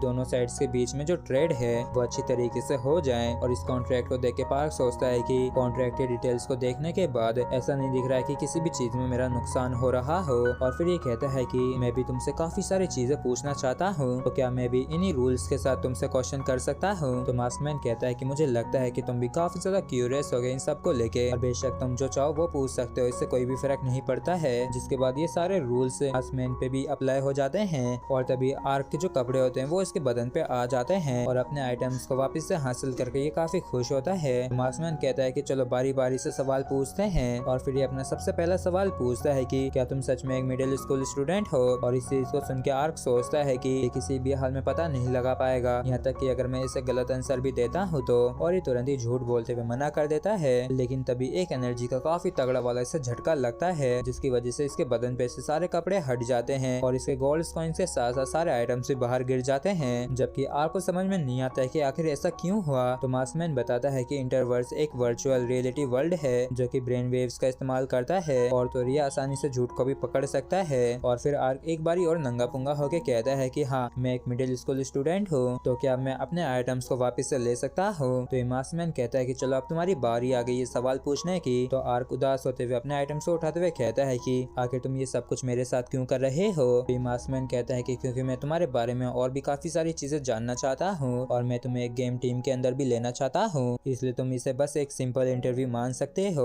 और इस गेम टीम का सुन के पार्क भी हैरान होता है। तो आर्क कहता है कि आखिर तुम किस तरीके की टीम के बारे में बात कर रहे हो। मास्कमैन कहता है कि सवाल पूछने की मेरी बारी है, और ये पूछता है कि क्या तुम्हारा कोई ड्रीम गोल है। जबकि सिर्फ आर्क को इसके सवाल बोरिंग लग रहे होते हैं, और ये कहता है कि हाँ मैं काफी सारा पैसा कमाना चाहता हूँ। और ये पूछता है कि तो बताओ कि आखिर तुम किस टीम के बारे में कह रहे थे। तो मास्कमैन बताता है कि ये एक वो टीम है जो कि फेरीलैंड एकेडमी की लीग में खेलेगी। और फेरीलैंड एकेडमी के बारे में सुनते ही पार्क भी काफी ज्यादा हैरान होता है, और ये सोचता है कि ये सच में उसी फेरीलैंड के बारे में बात कर रहा है। और मास्कमैन पूछता है कि क्या तुम्हें गेम्स खेलना पसंद है, जिस पर आर्क कहता है कि हाँ मैं पसंद करता हूँ। और ये मन में कहता है कि फेरीलैंड एकेडमी के अंदर एनरोल करना सभी प्रो गेमर्स का एक सपना होता है, तो क्या सच में ये बंदा फेरीलैंड एकेडमी से जुड़ा हुआ है। और एक बार भी इसका आइटम ड्रॉप नहीं हुआ है, तो इसे से पता चलता है कि ये बिल्कुल भी झूठ नहीं बोल रहा है और मुझे नहीं लगता कि मैं कभी सपना भी देख सकता हूँ फेरी लैंड एकेडमी जैसी किसी जगह पे जाने का। और ये अपने आप से ही थोड़ा जोर से पूछता है कि क्या सच में मैं फेरी लैंड जा पाऊंगा। तो मास्कमैन कहता है कि तो क्या यही तुम्हारा सवाल है। तो इस चीज को सुन के आर्क भी चौंक जाता है और ये तुरंत ही अपना मुंह बंद करते हुए मन में कहता है कि मैंने जाने अनजाने में अपने मन की बात को थोड़ा जोर से बोल दिया। जबकि जो मास्कमैन होता है ये जवाब देते हुए कहता है कि हाँ तुम जा सकते हो अगर तुम मेरी नजरों में खरे उतरते हो तो। और फिर ये अगला सवाल पूछता है कि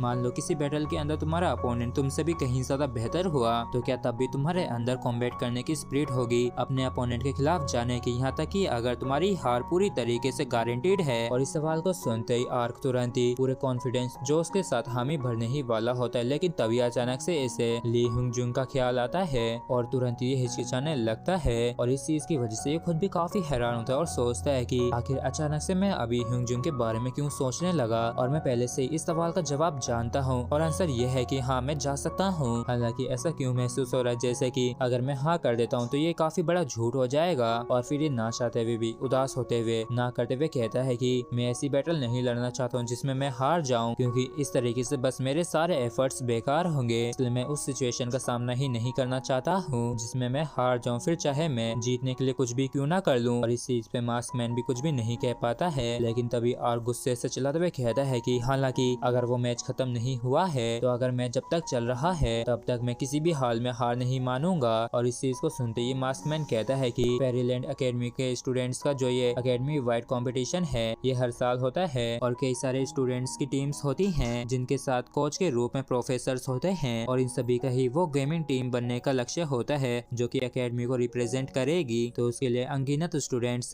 जोरों शोरों से अपनी स्किल्स को काफी बेहतर करते हैं और अपने आप को काफी ज्यादा अच्छी तरीके से निखार के बेहतर करते हैं, लेकिन उनमें से ज्यादातर हार जाते हैं और 20 रास्ते में फेल हो जाते हैं और इसके साथ ही उनके सपने भी टूट जाते हैं। मगर बदकिस्मती से उनमें से सिर्फ कुछ ही लोग सरवाइव कर पाते हैं और किसी और के द्वारा अपने सपनों को टूटने से बचाने के लिए काफी मशक्कत करनी पड़ती है। और यहाँ तक कि जीतने वाली टीमों में भी सिर्फ एक ही MVP होता है। और फिर मार्क्समैन तुरंत ही अपने स्वॉर्ड को निकाल के आर्क की तरफ करते हुए कहता है कि तो क्या तुम्हें साहस है कि तुम उस जैसी जगह पे सरवाइव कर सको। और इस चीज को सुन के आर्क सोचता है कि ईमानदारी से कहूँ तो हारना तो मुझे भी पसंद नहीं है, इसलिए मैं बस गेम्स के माध्यम से ही ली हुंगजुंग से बदला लिया क्योंकि इसमें मैं काफी कॉन्फिडेंट था कि मैं ये कर सकता हूँ। और अब जब मेरे अंदर कॉन्फिडेंस था तो मैं उस गेम के अंदर भी जीत गया था, लेकिन रियलिटी में तो ली हुंगजुंग और मेरे बीच में जो अंतर है तो उसके सामने मैं पूरी तरीके से होपलेस हूँ। और सिर्फ एक ही वजह जिसकी वजह से मैं ली हुंगजुंग की गैंग का सामना नहीं कर पाता हूँ, क्योंकि मैं कह सकता हूँ कि मैं एक लूजर नहीं हूँ और मैं ऐसा कभी भी नहीं कह पाता अगर मैं बैटल फील्ड के अंदर ही उनके खिलाफ खड़ा नहीं हो सकता तो अगर मैं किसी और ऐसे अपोनेंट से मिलता हूँ जिसके खिलाफ जा पाना मेरे लिए काफी ज्यादा मुश्किल होगा या फिर जा ही ना सकूं तो आखिर मैं उसके साथ कैसे निपटूंगा। तो ये जाहिर सी बात है कि इसका जवाब मैंने पहले ही दे दिया है और किसी न किसी दिन तो ये चॉइस बनानी ही थी आगे बढ़ने के लिए। और पार्क तुरंत ही इस मास्कमैन की स्वॉर्ड को अपने हाथ से पकड़ लेता है और जिस वजह से इसके हाथ में से ब्लड गिरने लगता है और ये कहता है कि तुमने गलत कहा, बारी मेरी थी सवाल करने की, क्या तुम्हें किसी ऐसे की जरूरत है जो कि टीम का एस बन सके। तो मास्कमैन अपनी स्वॉर्ड को गायब करते हुए कहता है कि हाँ मुझे जरूरत है, लेकिन सीरियसली तुम्हें काफी ज्यादा कमी है अगर तुम एक एस डीलर बनना चाहते हो तो। और शायद तुम्हें यहाँ तक कि ये भी मालूम नहीं होगा कि तुम्हें आखिर मेरे द्वारा क्यों काट दिया गया था। और यहाँ तक कि वैसे तुम्हारा जो सिंक्रो रेट है वो काफी ज्यादा हाई है, तब भी ऐसी काफी सारी चीजें हैं जो तुम नहीं जानते हो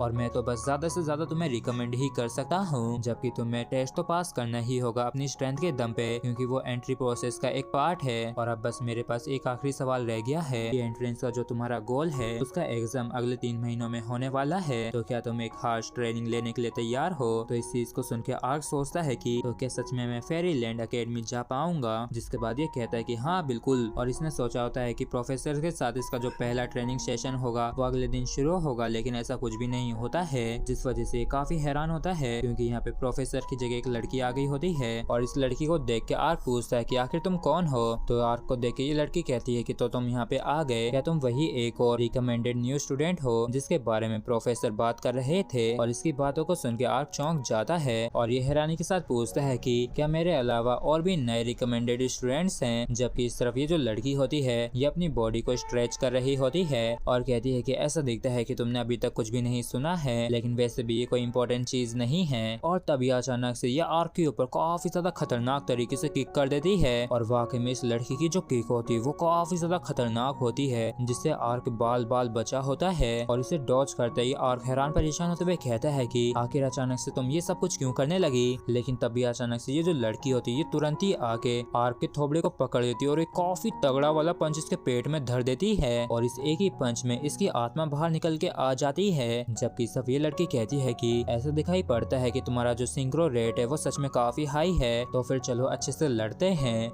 और इस बात को सुन के आर्क कहता है कि चलो लड़ने से आखिर तुम्हारा क्या मतलब है और ये अचानक से तुम क्या करने लगी हो। जबकि ये पिंकी कहती है कि ऐसा दिख रहा है जैसे कि इसने अपने दर्द वाला जो सेंस है उसे कम कर दिया है और ऐसा दिख रहा है जैसे कि ज्यादा कुछ फील नहीं कर रहा है। और ये फिर आर्क से पूछती है कि आखिर तुम्हारा पेन परसेप्शन रेट परसेंटेज क्या है, क्या तुम्हें सच में लगता है कि मैं किसी ऐसी कमीनी को बताऊंगा जिसने अचानक से मुझ पे अटैक कर दिया। और इस चीज को सुन के ये जो पिंकी होती है गुस्से में आके कहती है कि मैंने पूछा है कि आखिर तुम्हारा परसेंटेज क्या है। और आर्क पूछता है कि ना जाने ये क्या बला है, क्या ये भी एकेडमी से रिलेटेड है, और ये बता देता है कि 1% है। तो ये लड़की कहती है कि आखिर तुम जैसे डरपोक का इतना ज्यादा हाई सिंक्रो रेट कैसे हो सकता है, क्योंकि बाकी के लोग अपने पेन परसेप्शन रेट को मैक्स 20% तक ले जाते हैं और इस तरीके से वो अपने सिंक्रो रेट को बढ़ा पाते हैं। और इस चीज को सुन के जो आर्क होता है ये हैरान होता है, सोचता है कि तो क्या इसका मतलब ये है कि सिंक्रो रेट बढ़ जाएगा अगर पेन परसेप्शन रेट को बढ़ा दिया जाए तो।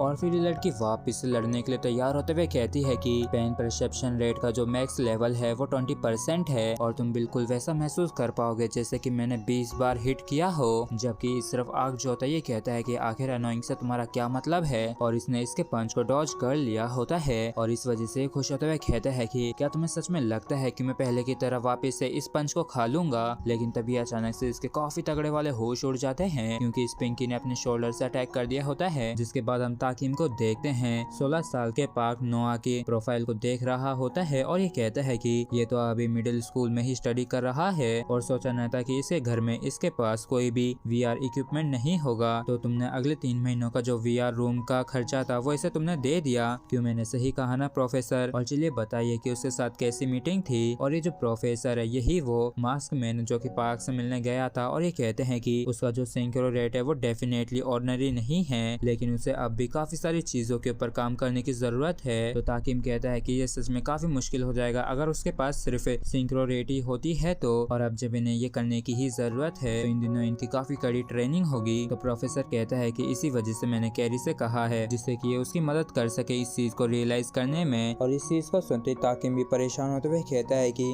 कैरी के साथ बैटल, और मुझे लगता है कि इतनी बुरी तरीके से पिटने के बाद वो कहीं सदमे में ना चला जाए। तो प्रोफेसर कहता है कि रिजल्ट काफी जल्दी आ जाएगा और तुम्हें कभी पता नहीं चलेगा। यहाँ पे कुछ ऐसे भी हमेशा मॉन्स्टर्स होते हैं जो कि तुम्हारी एक्सपेक्टेशन के खिलाफ जा सकते हैं। जिसके बाद हाइरन बुश ये जो प्रोफेसर है इंटरवर्ल्ड्स में एंटर कर लेता है और प्रोफेसर के यहाँ पे आते ही हम देखते हैं कि कैरी ने आर्क को काफी बुरी तरीके से दबोच रखा होता है और प्रोफेसर को देखते ही कैरी काफी खुश हो जाती है। जबकि प्रोफेसर जैसे ये नजारा देखता है तो हैरान होते हुए सोचता है कि क्या मैंने कुछ ज्यादा ही एक्सपेक्ट कर लिया था। जबकि इस तरफ आर्क चलाते हुए कहता है कि मुझे जाने दो और प्लीज वहाँ पे बस ऐसे ही खड़े मत रहिए, यहाँ पे आके इस मोटी भैंस का कुछ करिए। तो इस चीज को सुन के कैरी का गुस्सा आ जाता है और ये तुरंत ही से और ज्यादा टॉर्चर करने लगती है। और इन दोनों के इस ड्रामे को देख के प्रोफेसर भी अपना माथा पकड़ लेते हैं और ये कहते हैं कि चलो मैं तुम दोनों को इंट्रोड्यूस करवा देता हूँ। इस कैरेक्टर का नाम आर्क है और इसकी DPS की पोजीशन है और अब से ये हमारे साथ ही ट्रेनिंग करेगा क्योंकि ये भी एक रिकमेंडेड न्यू स्टूडेंट बन गया है। और ये जो कैरेक्टर है इसका नाम कैरी है और इसकी भी बिल्कुल तुम्हारे जैसे ही DPS की पोजीशन है। और तुम्हारी जानकारी के लिए बता दूं कि ये भी एक रिकमेंडेड स्टूडेंट है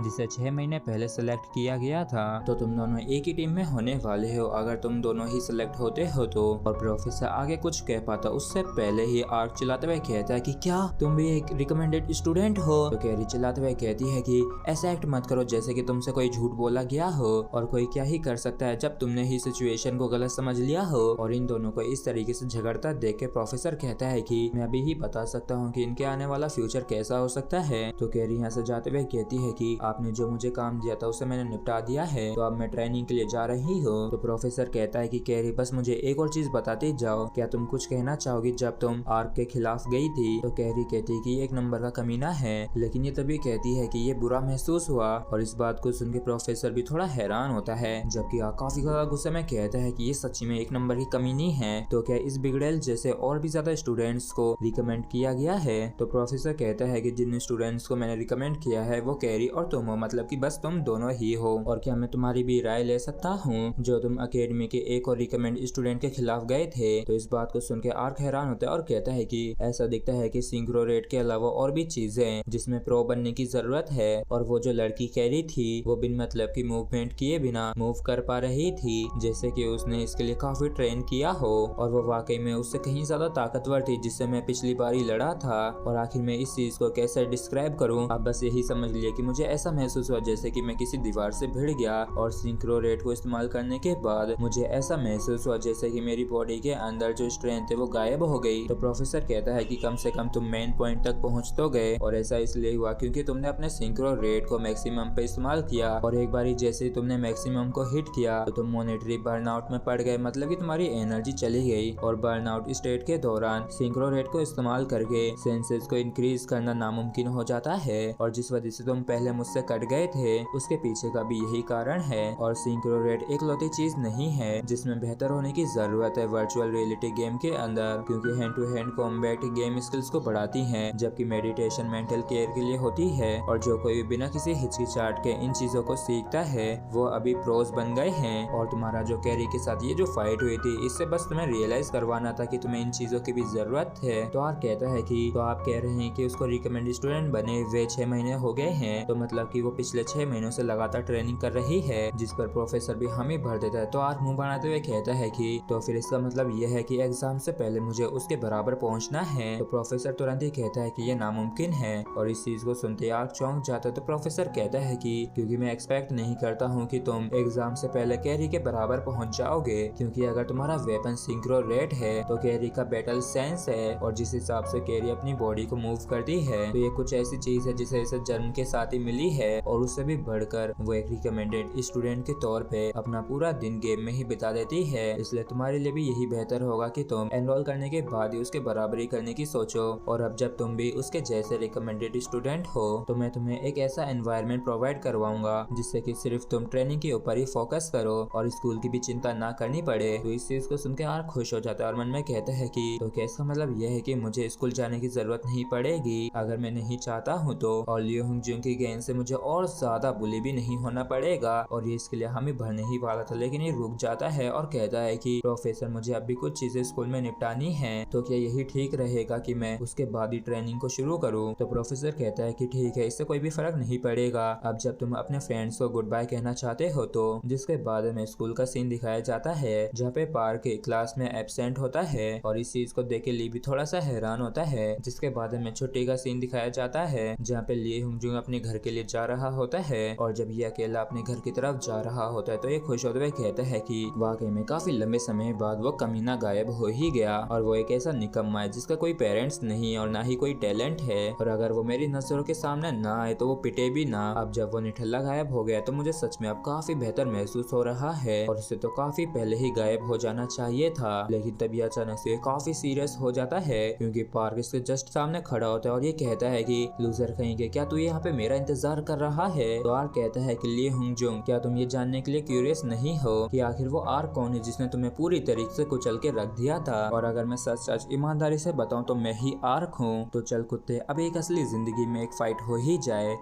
और पार्क ने जो चश्मे पहन रखे वो इसलिए नहीं पहन रखे क्योंकि इसकी नजरें खराब हो रखी हैं, बल्कि ये तो सिर्फ डेकोरेशनल ग्लासेस हैं और एक तरीके से कैरेक्टर क्रिएशन के लिए इंग्रेडिएंट हैं। और मैं इन ग्लासेस को इसलिए लगाता हूँ जिससे कि मैं अपनी आइडेंटिटी को छिपा सकूँ, जिससे कि मैं एक साइलेंट और बेकार से स्टूडेंट का रोल निभा सकूँ। और सिर्फ इसकी वजह से स्कूल के अंदर मेरा कैरेक्टर पूरी तरीके से बदल जाता है, और आर्क का मास्क पहन के मैं वर्चुअल रियलिटी के अंदर अपने आप को अच्छे तरीके से एक्सप्रेस कर पाता हूँ। और इस मेथड का इस्तेमाल करके मैं अपने आप को इन हार्श कंडीशंस में क्रश होने से बचा रहा था, और इस तरीके से मैंने अपनी जिंदगी को जीने का चूज किया। और मैं सोचा कि ये तरीका वाकई में काफी अच्छा है, लेकिन जब असली ही जिंदगी अनफॉर्चुनेट हो तो इसे एक्सेप्ट करना ही पड़ता है और इसमें कुछ भी नहीं किया जा सकता है। और जब तक मैं बैटल फील्ड के अंदर एंटर नहीं करूंगा तब तक मुझे हार का भी सामना नहीं करना पड़ेगा, और सिर्फ लूजर्स ही बैटल लड़ने से लड़ते हैं। और फिर पार्क ली से कहता है कि सच कहूँ तो मैं ही आर्क हूँ, तो चल कमीने एक असली जिंदगी में भी फाइट हो ही जाए। और ये कह के आर्क पूरी तरीके से लड़ने के लिए तैयार हो जाता है, जबकि ली इस बात को सुन के हैरान हो जाता है और ये कहता है कि क्या तुम आर्क हो? अच्छा तो तुम ही हो वो, तो क्या तुम तब तक पिटना चाहते हो जब तक कि तुम मर नहीं जाते हो? और इतना कह के ये आर्क के ऊपर एक पंच कर देता है, लेकिन पार्क बच जाता है और ये मन में कहता है कि इसमें डरने जैसा कुछ भी नहीं है और जानबूझकर मैंने तब तक का इंतजार किया जब तक कि ये अपने साथियों से अलग नहीं हो गया और तुमने ना जाने कितनी बार ही इस फाइट के बारे में सोचा है, इसलिए तुम्हें बस इसे एक गेम की तरह ही सोचना है। इसलिए मुझे सबसे पहले से एक ताना मारने की जरूरत है जिससे कि इसकी मेंटेलिटी हिल जाए और ये नंबर 1 सेंटेंस है जिसे हर एक टीन कहना चाहता है। और इसी बात को सोच के पार्क इससे कहता है कि तुम पूरी तरीके से गेम्स के अंदर डॉग शिट हो और ये बात ली हुंगजुंग के दिल पे लग जाती है और ये कहता है कि कमीने क्या सच में तुम मरना चाहता है? और ली को अपनी तरफ आता हुआ देख के पार्क सोचता है कि फाइटिंग यूट्यूबर के अनुसार जब अपोनेंट एक्साइट होता है तो वो अपना सबसे पहला अटैक राइट हैंड से पंच करता है और आर्क भी राइट हैंड के पंच के लिए पूरी तरीके से तैयार होता है, लेकिन तभी ली एक काफी तगड़ी वाली उसके पेट में किक मार देता है और एक ही किक में आर्क की काफी बुरी हालत हो जाती है, जबकि ली गुस्से में कहता है कि तुम कमीने कहीं के, क्या तुम पागल हो गए हो? और क्या तुम्हें सच में ये लगता है कि अगर मैं अकेला हूँ तो तुम मुझसे जीत जाओगे? और फिर ये पार्क को काफी बुरी तरीके से पीटने लगता है और इतना पीटने की वजह से पार्क को काफी गुस्सा आ जाता है और ये तुरंत ही अंधाधुंध मुंह के चलाने लगता है और इतने कमजोर पंचेस को करता देख के ली भी हैरान होता है, जबकि सर पार्क तो बुरी तरीके से बावला सा हो गया होता है, मतलब कि इसका दिमाग जो है वो बिल्कुल भी काम नहीं कर रहा है। और तभी ली काफी तगड़ा वाला पंच इसके थोबड़े पे धर देता है और इस पंच में पार्क धराशाही हो जाता है। ली इसके ऊपर बैठते हुए कहता है कि तुम जितने बेकार देखते हो तुम उतने ही बेकार लड़ते भी हो और क्या मैं तुम्हें कमजोर जैसा कोई दिखता हूँ? और फिर ली पार्क के चाटे चाटे मारने लगता है और कहता है कि क्या तुम आज स्कूल इसलिए नहीं आए थे क्योंकि तुम ड्रग्स ले रहे थे? अगर तुम पहले की तरह एक्ट करते तो शायद तुम मुझसे कम पिटते। और आखिर तुम में इतनी हिम्मत आई कहाँ से कि तुम मुझसे पंगा लो? और क्या तुम्हें ये लगा था कि तुम मुझसे जीत सकते हो अगर तुम मुझसे अकेले में लड़ते हो? तो पार्क जो होता है ये हमें भरते हुए कहता है कि हाँ तुम जैसा एक बंदा अकेले में बिल्कुल भी डरावना नहीं लगता है, जिसके बाद ये इसके मुंह पे थूक देता है और इस वजह से ली को काफी ज्यादा गुस्सा आ जाता है और ये तुरंत ही इसके थोबड़े पे काफी तगड़ा वाला पंच धर देता है और कहता है कि आज मैं तेरी जान ले लूंगा। और काफी देर तक पार्क को पीटने के बाद ली थक जाता है और ये तुरंत ही उठ खड़ा होता है और कहता है कि दोबारा कभी मेरे सामने मत आ जाना, क्योंकि अगर ऐसा हुआ तो मैं सच में तुम्हें मार दूंगा और तुम जान लो कि तुम मेरे आगे कुछ भी नहीं हो। लेकिन तभी पीछे से पार्क कहता है कि डरपोक बिल्ली आखिर कहाँ जा रहा है? और फिर ये खड़े होते हुए कहता है कि मैंने अभी तक एक पंच भी नहीं मारा है। और हम देखते हैं कि पार्क की वाकई में काफी बुरी हालत हो गई होती है और ये तुरंत ही चिल्लाते हुए ली की तरफ बढ़ने लगता है। तो ली भी पंच करने के लिए आगे बढ़ने लगता है और कहता है कि अगर तुझे इतनी जल्दी है मरने की तो मैं तेरी इच्छा पूरी कर ही देता हूँ। लेकिन हम देखते हैं कि पार्क ने इसके पंच को डॉज कर लिया है और असल में ऐसा लग रहा होता है जैसे कि पार्क बेहोश होकर नीचे गिरने वाला है और ये मन में कहता है कि क्या मैं इतनी बुरी तरीके से पिट गया हूँ जिसकी वजह से मेरे पैर भी मूव नहीं कर रहे हैं? और क्या सच में ऐसा कोई तरीका नहीं है जिससे कि मैं ली हुंगजुंग को एक फाइट में हरा सकूं? और तभी इसे प्रोफेसर की बात याद आती जिन्होंने कहा था कि यहाँ तक कि अगर तुम्हारी हार भी निश्चित है तो क्या तब भी तुम्हारे अंदर फाइटिंग स्पिरिट होगी अपने अपोनेंट का सामना करने की? और कल जो प्रोफेसर ने मुझसे ये सवाल पूछा था तो मुझे कम से कम उन्हें आंसर देना चाहिए था कि हाँ मैं उसका सामना कर सकता हूँ और ये मेरा पहली बार है जब मैं ली हुंगजुंग से खुदा के भिड़ा हूँ। लेकिन क्या सच में इनका सामना करने से सब खत्म हो जाएगा और जिन अपोनेंट को हम हरा नहीं सकते हैं तो क्या उनके खिलाफ लड़ने से सच में कुछ बदल भी जाएगा? और क्या सच में प्रोफेसर का यही आंसर था? लेकिन अब ऐसा लग रहा है जैसे कि सब खत्म हो गया है और मैं भी बस अब आराम से आराम करना चाहता हूँ। लेकिन तभी से ये भी याद आता है कि इसने प्रोफेसर को जवाब दिया था कि आपको किसी ऐसे की जरूरत नहीं है जो कि आपकी टीम का एस बन सके। और मुझे भी समझ में नहीं आ रहा है कि आखिर मैंने ऐसा कुछ क्यों कहा था, लेकिन इसकी वजह से मैं बेहोश नहीं हुआ यहाँ तक कि जब मैं चाहता था। और फिर पार्क तुरंत ही अपना पंच बना के काफी जोर से ली के थोबड़े पे काफी करारा वाला पंच धर देता है और एक ही पंच में ली उड़ता हुआ जाके दूर गिरता है और आखिरकार पार्क ने एक काफी तगड़ा पंच इसके धर ही दिया। और जैसे इसने पंच किया होता है तो ऐसा लगता है कि ली हुंगजुंग भी इसके जवाब में काफी खतरनाक अटैक करेगा तो ये अपने आप को डिफेंड करने लगता है। लेकिन तभी ये देखता है कि ली हुंगजुंग तो जमीन पे पड़ा हुआ है। इस चीज को देख के ये हैरान होता है और ये फुदकते हुए कहता है कि मैं जानता हूँ कि तुम बस बेहोश होने का नाटक कर रहे हो और अगर तुम ऐसे ही पड़े रहते हो तो मैं ये मान लूंगा कि मैं जीत गया हूँ। समझ गए ना कुत्ते? और इतनी गालियाँ देने के बाद भी जब ली हुंगजुंग नहीं उठता है तो ये हैरान होते हुए कहता है कि क्या ये असली है? और ये इस चीज को देख के काफी इमोशनल हो जाता है और काफी जोरों से चीखने लगता है। और अपने 15 साल की जिंदगी में पार्क ने पहली बार अपने पूरे दिल से चिल्लाया है। और इसी के साथ फ्रेंड्स गाइस हमारा ये पार्ट यहीं पे खत्म होता है। अगर आप लोगों को वीडियो अच्छा लगा हो तो प्लीज चैनल को सब्सक्राइब और वीडियो को लाइक करना बिल्कुल भी ना भूलें। Thank you.